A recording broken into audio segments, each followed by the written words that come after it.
Hey, what's going on, you guys? Happy Valentine's Day. Hope that you guys are having a really great day. I hope that you are cherishing it with your loved ones, whether it be your significant other, boyfriend, girlfriend, husband, wife. Maybe it's your mom, maybe it's your sister, maybe it's your cousin. Not promoting any kind of incestual activity here. But you know what I mean. Some people, when they don't have Valentine's Day, they like to spend it with their mom and, do all the things. But let me go ahead and get into being being single on Valentine's. Not single in terms of how like the IRS meaning of being single, but I mean like being single in terms of not necessarily having a significant other, not being established in your relationship yet, or maybe you're just out playing the field. You're just out having fun, and you're dating, and by societal norms, you're considered single. Now, a lot of people feel very, very lonely today, especially those that are in a very difficult situation right now, where not only do they not have a romantic interest or somebody that they really love and care about, but they just feel lonely in general. They don't have anybody in their corner, really. They don't have anybody's to support them, and so not having your other half there, not having someone that you really care about by your side in the midst of all that, in the midst of all the chaos that you might be facing in your life right now, compounds it, and it makes it worse. And you just feel like you're stuck, and you feel like you're just in a black hole, and you can't get out of it. And I'm here to tell you that you're the only one that can fill that void apart from God. You're the only one that can make yourself feel less lonely. You're the only one that can that can move past whatever kind of situation that you're in. It sucks that you don't have a Valentine today. It sucks that you're still looking. You still haven't found the one yet. And it's probably not making your situation any better. Honestly, it might make your situation a little bit worse, not having somebody that you align with, not having somebody that will support you 100%. I drove this older couple the other day. It was a couple in their mid-70s. They've been together since they were in high school. I think they're high school sweethearts, and so they've been together. No, actually, I take that back. I think maybe they knew each other in high school, right? But they didn't start dating until they were college aged, and then they didn't get married until they were in their early 20s. So they've been together for their entire adult life. And one of the things that this, because they asked me, hey, are you with anybody yet? Are you established? Are you officially with anybody right now? Are you married? Do you have kids? And the answer was no, no, no. And here's what this gentleman told me: Matt, you better find somebody eventually, because there's nothing worse in this world than dying alone. Coming from somebody who's never really been alone. Let's be honest. If you've been with somebody your entire adult life, you've never experienced.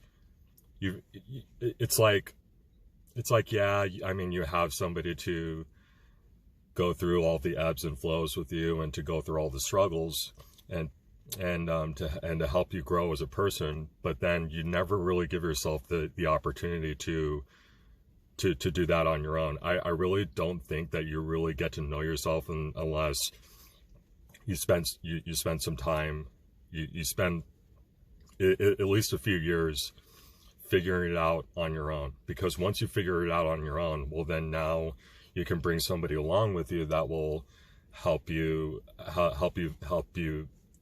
continue to figure it out. But it starts with you. But anyway, that's what he said to me. And here's what I have to say to that.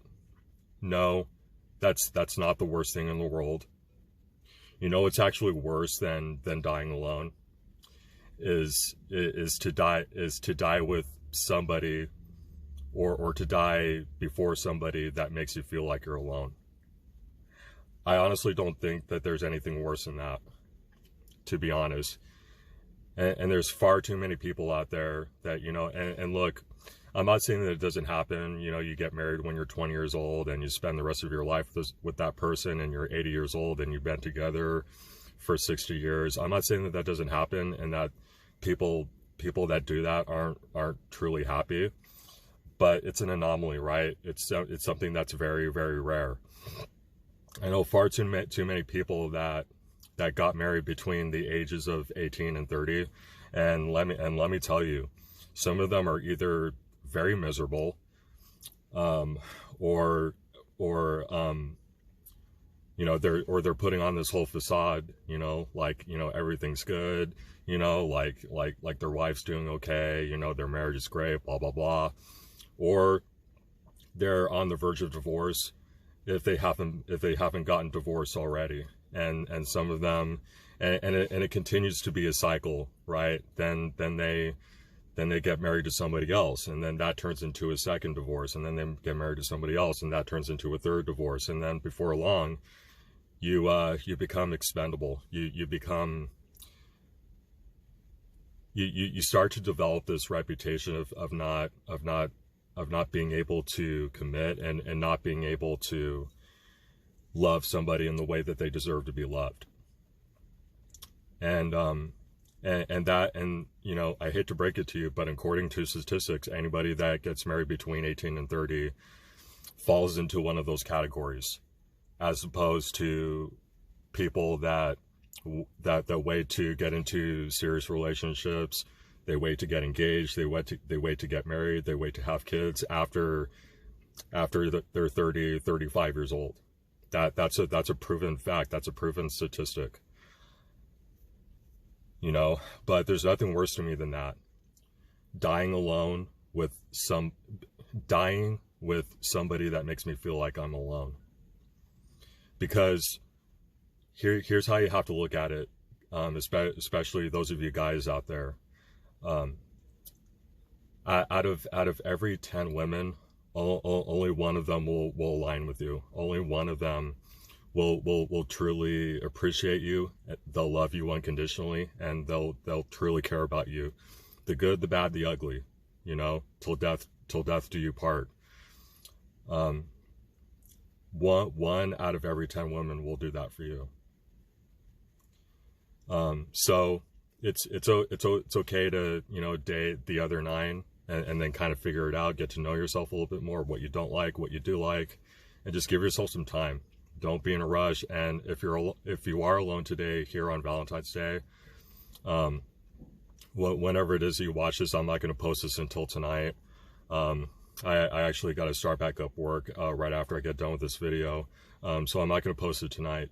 But just in case those of you guys that are still feeling the after effects of feeling like you're alone today here on Valentine's Day, I hope that this video helps you. And if it does, please feel free to share it with your friends and your family if they're going through the same thing. And then also subscribe to me on YouTube at Collectively Fearless, and then follow me on Instagram at itsmatt_ice to get more daily content.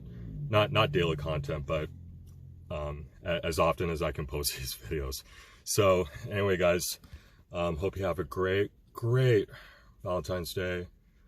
I hope that you enjoy yourselves. Whether you're alone, whether you're single, whether you're just looking around, whether you have a boyfriend, girlfriend, whether you're married, it doesn't matter. Just enjoy your day, enjoy yourself. But anyway, guys, hope you have a great rest of your day, and as always, I will talk to you again soon.